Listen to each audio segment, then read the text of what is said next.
राजस्थान की 12 लोकसभा सीटों पर शुक्रवार को मतदान संपन्न हो गया। वहीं राजस्थान की चूरू संसदीय सीट इस बार हॉट सीट है। यहाँ पर एक और कांग्रेस की ओर से राहुल कसबा मैदान में है, तो वहीं दूसरी ओर भाजपा की ओर से देवेंद्र झांझड़िया मैदान में है।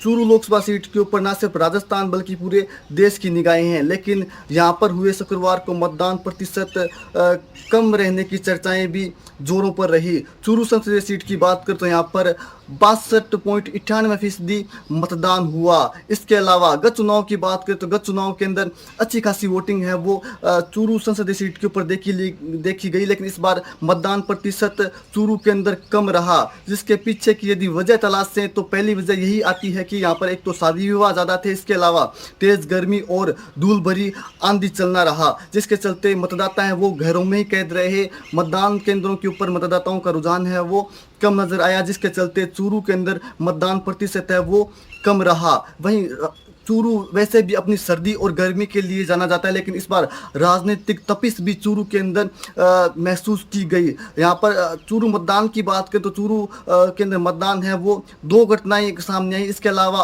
ओवरऑल चूरू का मतदान है वो शांतिपूर्ण तरीके से संपन्न हो गया। वहीं चूरू के अंदर चुनाव संपन्न होने के बाद 13 प्रत्याशियों के भाग्य का फैसला ईवीएम में अब कैद हो चुका है। चूरू के अंदर कई रंग देखने को मिला। चूरू के अंदर जहां नारा एक काफ़ी प्रसिद्ध हुआ, केंद्र में नरेंद्र, चूरू में देवेंद्र। इसके अलावा एक तीसरा किरदार राजेंद्र राठौड़ भी यहाँ पर जबरदस्त तरीके से प्रचार करते हुए दिखाई दिए। चूरू के चुनाव की बात करें तो चूरू का चुनाव है वो राजेंद्र राठौड़ और राहुल कसबा के भी इर्द गिर्द ही घूमता हुआ नजर आया।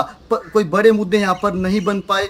केंद्र के जो मुद्दे हैं या फिर जो योजनाओं के मुद्दे वो नहीं बन पाए। जातीय आधार पर ही यहाँ का चुनाव है वो देखा गया। ऐसे में अब देखने वाली बात ये होगी कि जब 4 जून को परिणाम आते हैं तो वो किसकी ओर जाते हैं, किसके सर पर जनता है वो ताज रखती है। लेकिन चूरू की राजनीति इस बार काफ़ी बदली हुई दिखाई दी, जहां दशकों से भाजपा का कमल खिलाने वाले कस्बा परिवार है वो इस बार कांग्रेस के खेमे से चुनाव लड़ते हुए दिखाई दिए। हालांकि